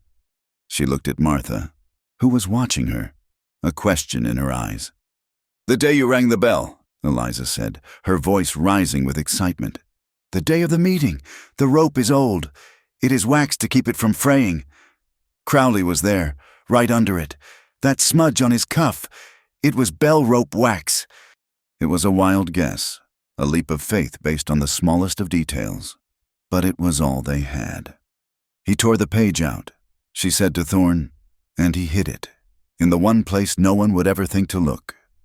Not in his office, not on his person, in the church, in the belfry. Thorne looked at her, his expression a mixture of skepticism and intrigue. It is a long shot, Miss Whitcomb. Justice is always a long shot. Inspector, Martha Hale said grimly. The inspector made his decision. He dispatched 2 of his soldiers with Luke and Martha to ride back to Santo Verde. The rest of them would wait. A tense, silent standoff under the harsh desert sun. It was nearly an hour later that the soldiers returned. They rode hard, and one of them was waving a single sheet of paper in his hand. They had found it, tucked into the dusty, grease-coated housing of the old church bell. The missing page had been waiting. Thorne took it, his face grim. The page was a meticulous accounting of a slush fund, a list of payoffs to high-ranking officials, and at the bottom, next to a staggering sum of money, was a name. Not a judge, not a land agent. It was the name of the territorial governor himself. The conspiracy went to the very top. The revelation hung in the air, heavy and poisonous. Pike, seeing his last hope of protection vanish, let out a strangled sob. He made me do it, he whimpered, his face crumbling. Crowley, the governor, they made me. It was over. The truth was out. Crowley stood alone, his empire of paper and lies collapsing around him. But he had one card left to play. With a sudden, desperate movement, one of his men, a hired gun who had been standing quietly near the horses, lunged forward. He was not a planner like Crowley, but a man of simple, brutal action. He grabbed Eliza, pulling her in front of him, the cold muzzle of a pistol pressed hard against her temple. Everybody back, the gunman snarled, his eyes wild with desperation. He began to drag her away from the group, toward the steep, rocky banks of the nearby San Pedro River. We are leaving, and the girl is coming with us. The sky, which had been a harsh, indifferent blue all day, had begun to curdle. Dark, bruised-looking clouds were gathering on the horizon, and the wind, once a dry whisper, now carried the damp, electric scent of rain. A low rumble of thunder echoed in the distance, a deep growl from the belly of the coming storm. The hired gun was panicked, his movements jerky and unpredictable. He dragged Eliza backward, his arm a brutal band of steel across her throat. The pistol a cold, terrifying circle of metal against her skin. Silas Crowley, his face a pale mask of desperation, followed close behind, his own gun now drawn. His empire of paper had crumbled. All he had left was the brute force of a single bullet. "Your paper is worthless now, girl," he hissed, his voice a venomous rasp above the rising wind. "It cannot stop this." Inspector Thorne's soldiers raised their rifles, but they could not get a clear shot. Eliza was a human shield, her life the only thing standing between Crowley and a hangman's noose.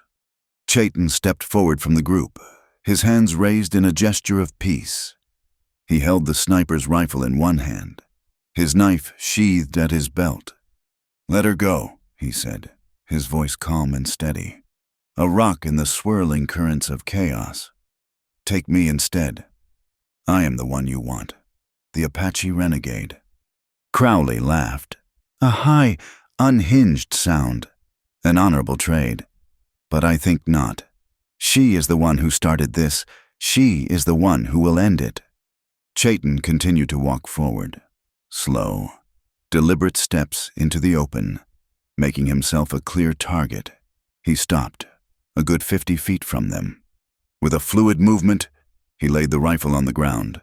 Then he unbuckled his gun belt and let it fall.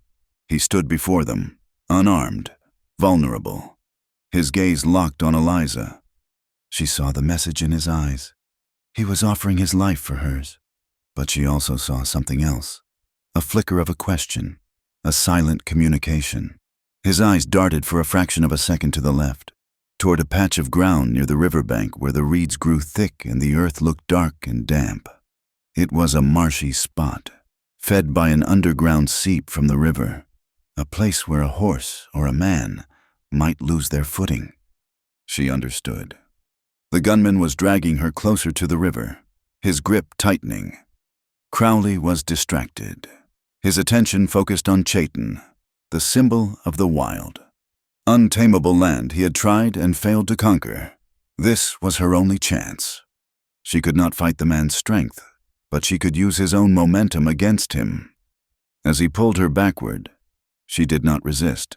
Instead, she let her legs go limp, a dead weight, forcing him to adjust his footing, to take a step to the side to keep his balance. She guided him, with a subtle shift of her own weight, step by agonizing step, toward the soft ground. A brilliant fork of lightning split the darkening sky, followed an instant later by a deafening crash of thunder. As if on cue, the heavens opened up. The rain did not start as a drizzle. It came in a sudden, violent deluge, a thick gray curtain that blurred the world and turned the dusty ground to instant mud. The hired gun, blinded by the rain and startled by the thunder, took one last fatal step. His boots sank deep into the marshy soil. He stumbled, his balance gone. For a single, crucial moment, his grip on Eliza loosened, the pistol wavering. It was the moment she had been waiting for. She stomped down hard on his instep with the heel of her boot. He grunted in pain, his arm flinching. It was not much, but it was enough. She twisted her body, ducking under his arm, breaking free. Silas Crowley, seeing his last advantage disappear, lunged for her. He was not a gunman, he was a businessman. His movements were clumsy, driven by rage rather than skill. He slipped on the wet ground, his fine leather boots useless in the slick mud. His gun flew from his hand, landing with a soft splash in a shallow puddle. But he was still strong. He grabbed the front of her shirt, pulling her down with him. They fell together into the mud, a desperate, flailing tangle of limbs. He was heavier, stronger, his hands like claws, reaching for her throat. But Eliza had a weapon of her own. Not a gun, not a knife. It was a small, hard piece of steel she had picked up from the floor of the ruined smithy. A piece of a broken gun lock she had kept in her pocket, its sharp, precise angles a comfort to her fingers. It was a piece of her father's world, a world of craft and skill. As Crowley's fingers closed around her neck, she drove the small piece of metal hard into the back of his hand, twisting it with all her strength. She was not aiming to kill. She was aiming with a blacksmith's precision at the bundle of nerves and tendons in his wrist. He screamed, a high, thin sound of pure agony, and his hand spasmed open. In that same instant, Chaitin was upon them. He moved like a storm-driven panther, covering the distance in a few powerful strides. He did not strike Crowley. He simply grabbed the back of his collar and slammed him face down into the thick, wet mud of the riverbank, holding him there with an iron grip. The fight was over. It had lasted only seconds. The hired gun was struggling to pull his leg from the sucking mud. Crowley was sputtering, his curses muffled by the earth. A new figure appeared through the driving rain. It was the new county marshal from Fort Bowie, a man who had ridden with Inspector Thorne. He moved with a quiet, professional efficiency, pulling the hired gun from the marsh and binding his hands, then hauling Crowley up from the mud and snapping a pair of iron handcuffs on his wrists. The thunder rolled again, a long, deep rumble that sounded like the closing of a great stone door. It drowned out Crowley's furious, mud-choked profanities. It was the sound of a final, irrevocable judgment.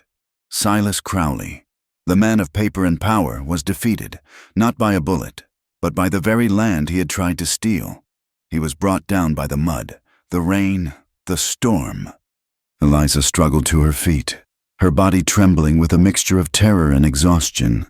She was covered in mud, her hair plastered to her face, the rain washing clean streaks through the grime on her cheeks.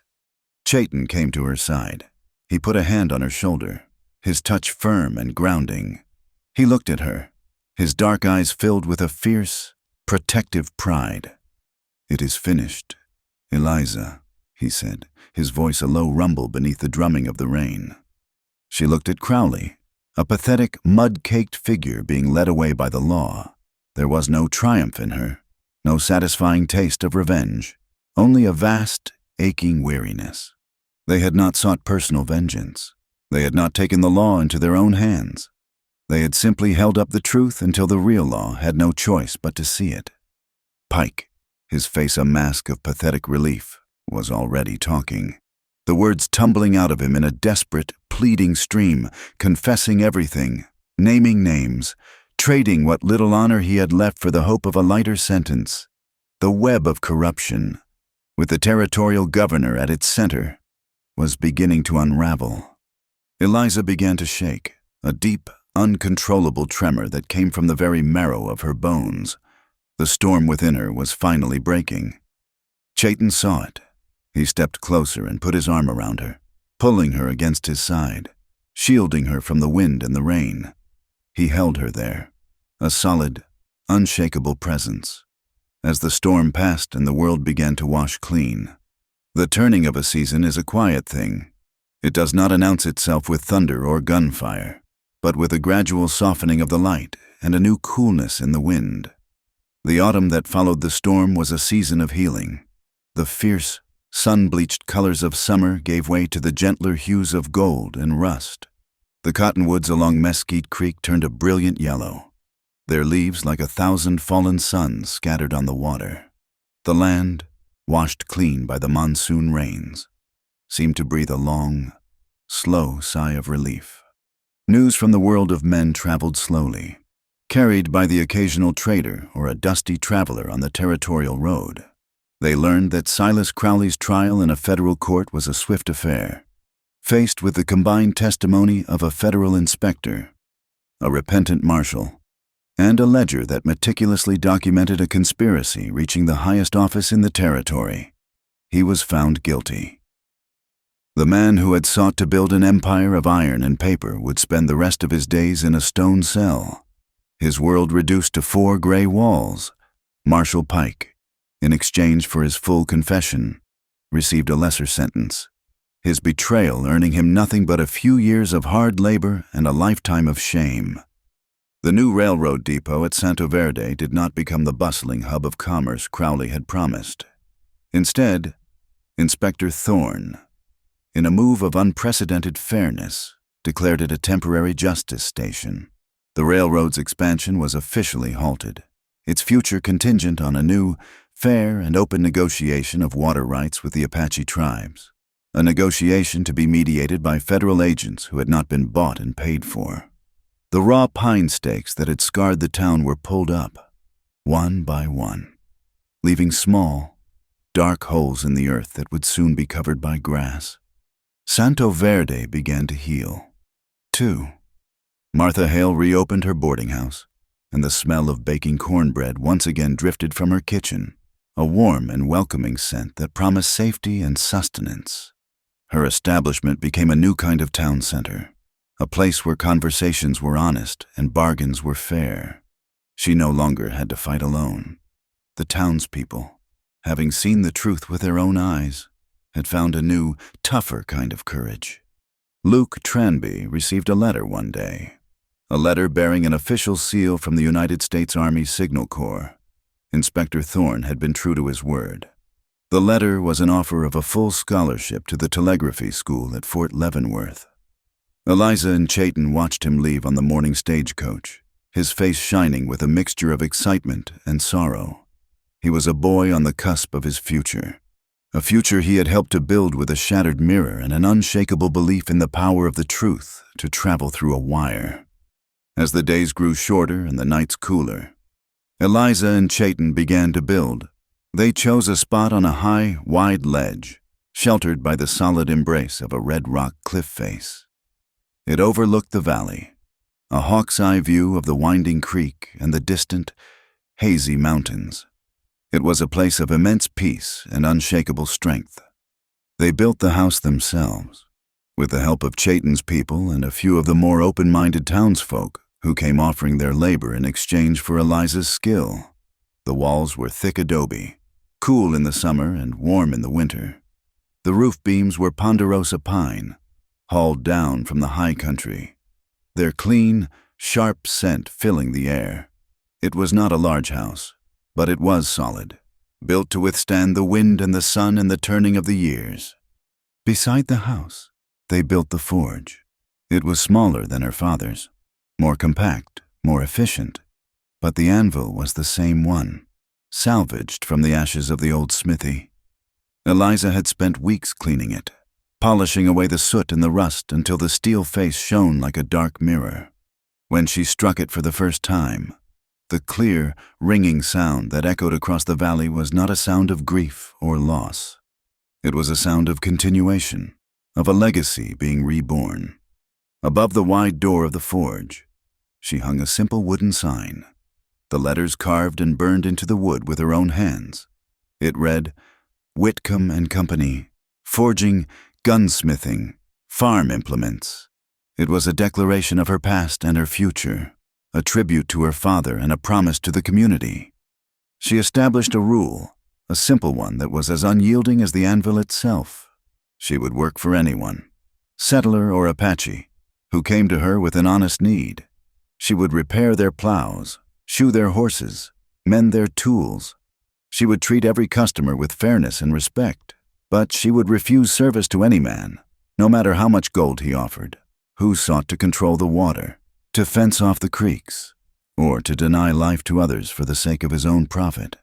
Her forge would be a place of building, not of breaking. One afternoon, as the autumn sun cast long shadows across the valley, they were married. There was no preacher, no church. The ceremony was as simple and as profound as the land itself.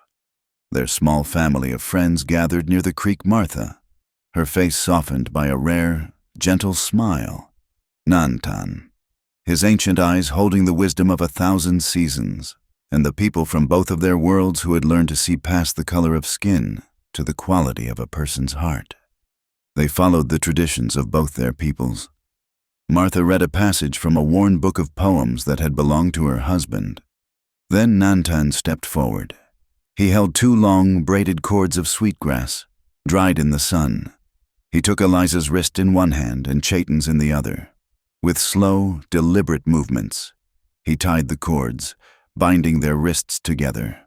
The sweetgrass was tough, It sent a fragrant reminder of the earth. He spoke in his own tongue, his voice a soft, dry rustle. Chayton translated for Eliza in a whisper. "The cord is not a chain to hold you," he said. "It is a path you will now walk together. It is a reminder that your strength is no longer your own, but is now shared. When one of you is weak, the other will be strong. When one of you stumbles, the other will hold you up." They stood there for a long time, bound together. The silence broken only by the sound of the creek and the sigh of the wind in the cottonwoods. It was a promise deeper than words, a bond forged not by law or by paper, but by the shared language of the heart. Later that evening, they stood in the doorway of their new home. The air was cool and carried the scent of wood smoke and the promise of coming winter. The house was quiet, filled with the simple, beautiful peace of a life that had been fought for and won. Eliza turned and went to a wooden peg that she had hammered into the wall beside the door. Hanging from it was a clean, carefully folded blue cotton shirt.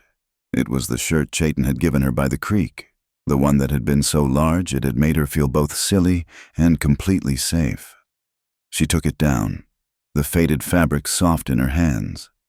She held it for a moment, remembering the feeling of his promise, a promise that had tasted of cornbread and clean water.